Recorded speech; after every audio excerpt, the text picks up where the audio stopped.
है, ये कुंभ हिंदुओं का नहीं, ये सनातन का नहीं, ये देश का कुंभ है। दुनिया भर के श्रद्धालु लोग आते हैं, भारत का नाम ऊंचा होता है, दुनिया भर में करोड़, 2 करोड़, 3 करोड़ श्रद्धालु आते हैं, तो हमारा गौरव बढ़ता है। हमारा जो है, और खासतौर से सबसे बड़ी चीज क्या है कि बहुत सारे लोगों को कारोबार मिलता है, हमारा इसके जीडीपी में भी वो इजाफा करता है। तो मुझे लग रहा है कि संयम की जरूरत है। तो मुझे लगता है कि सरकारी मुलाजिमीन के लिए जो बात की जा रही है वो नहायत ही गलत है और देश को बांटने की एक साजिश है। जी मौलाना साहब, इसमें एक सप्लीमेंट्री मेरे जहन में आता है। सरकार के मुलाजिम होते बात दुरुस्त है और मैं इस बात से सहमत हूं, ठीक। धार्मिक संस्थाएं ये नहीं कहें कि उनके यहां किस धर्म के लोग ड्यूटी पे लगाए जाए, ये ठीक नहीं। लेकिन कुंभ में कोई मुसलमान, ये कोई क्रिश्चियन नहीं जाए, और जाए तो कम से कम उस मेला क्षेत्र में नहीं जाए, जो वो नोटिफाई होता है मेला। आज की वीडियो में फिर से स्वागत है दोस्तों। आज के वीडियो बहुत ही मस्त होने वाला है, क्योंकि बहुत ही सारे डिबेट और प्रवक्ता आपस में लड़ने वाले और भिड़ने वाले हैं और अपनी अपनी राय देने वाले हैं और आपस में बहुत ही झगड़ा करेंगे। हम लोग सिर्फ अब वीडियो को देखकर मजे लेना है और वीडियो को अंत तक देखना है। और चलिए वीडियो को बिना समय गवाए हुए वीडियो को चालू। क्षेत्र बाकायदा है ना, वहां नहीं जाए, इस मांग में तो कोई बहुत खराबी मुझे नहीं दिखती। बाकी इलाहाबाद में जाएं। एक बात मैं कहता हूँ, देखिए ईद की नमाज जी, बहुत सारे लोग हिंदू आ जाते हैं, तो क्या मुसलमानों ने कहा कि भाई ईद की नमाज आप मत आइए? अरे आप टेम्पल के अंदर चले जाइए, या अमृतसर चल के गोल्डन टेम्पल से लेकर के हजारों श्रद्धालु आते हैं, हिंदू भी जाते हैं, तो क्या वो मना कर दें कि भाई हिंदू ना आए? तो मुझे लगता है कि उटपटा बयान है, उटपटांग बात है। सनातन धर्म सबको जोड़ता है, ऐसा यही कह रही है, तो फिर तोड़ने की पॉलिसी कहां से आ गई? जी मौलाना साहब, मसला वो तो ये भी कह रही है, और वहाँ अखाड़ा परिषद के भी दिमाग में यही है कि वो जो आजकल जूस में मिलाने वाला कार्यक्रम है, रोटी पर बटर की जगह थूक लगाने वाला कार्यक्रम, ऐसा वहां भी कुछ कार्यक्रम चल गया। तो एक मिनट रुको मौलाना साहब, तो आपको अंदाज है 40 करोड़ आदमी आएगा? 40 करोड़ क्या? दुनिया के 80% मुल्कों की इतनी आबादी नहीं, ठीक? वहां तो ऐसी भगदड़ मच जाएगी मौलाना साहब कि कोई संभाल नहीं पाएगा। ये बड़ी अच्छी बात कही आप। एक इंसिडेंट को जी, आप 30 करोड़ मुसलमानों से जोड़ करके देख रहे हैं।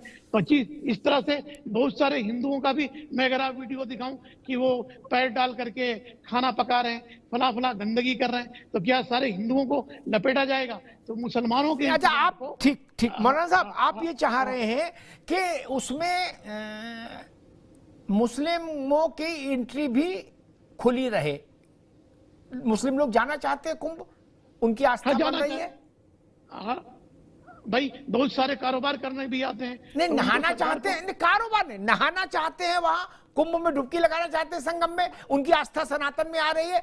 नहीं, ये कोई राष्ट्र, एक मिनट कुंभ मौलाना साहब, ये कोई भारत सरकार का कार्यक्रम नहीं जिसपे अशोक की लाट लगेगी। ये धर्म ध्वजा का कार्यक्रम है। देखिए, कोई मुसलमान कुंभ में नहाने नहीं जाता, कोई स्नान करने नहीं जाता, नहाने नहीं जाता। कुंभ में कोई मुसलमान नहाने वहाने तो नहीं जानता, उसका आस्था इस्लाम पर है।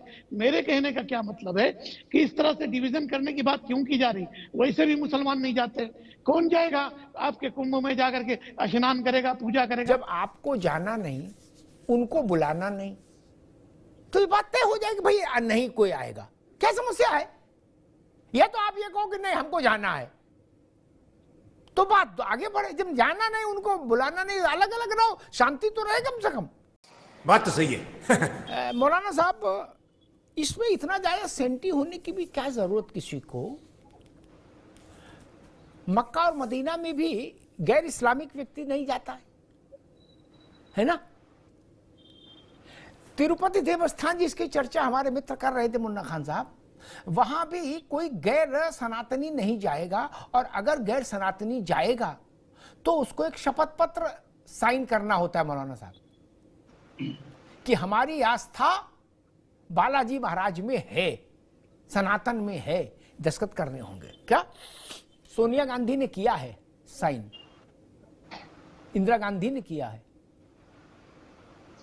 जगन रेड्डी ने नहीं किया था, तो वो दर्शन नहीं कर पाए थे मुख्यमंत्री रहते हुए भी। मौलाना साहब, इसमें समस्या क्या है? मक्का में मदीना में इस ढंग का प्रतिबंध है ना? सुनिए, ठीक है, ये तो कुंभ में नहीं हो सकता। देखिए, देश सबका है, मक्का मदीना की बात मत करिए। हिंदुस्तान में रहने वाले 140 करोड़ लोगों का है। बात मुझे आपत्ति इस पर नहीं है कि आपत्ति इस बात पर है कि आप सरकारी मुलाजिमीन सिर्फ हिंदू जाएंगे मेरा आपत्ति उस पर है।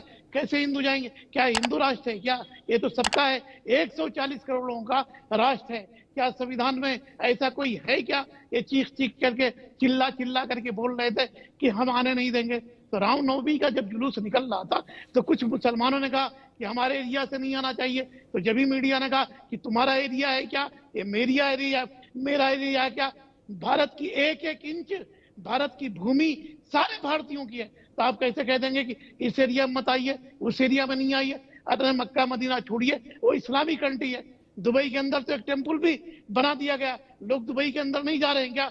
वो भी तो इस्लामी कंट्री है। तो मैं कहता हूँ कि भाजपा के एक प्रश्न पूछूंगा अरे मुझसे कोई, मैं आपके कोई प्रश्न का जवाब नहीं देता। अभी बदत है भाई, अभी बदत है।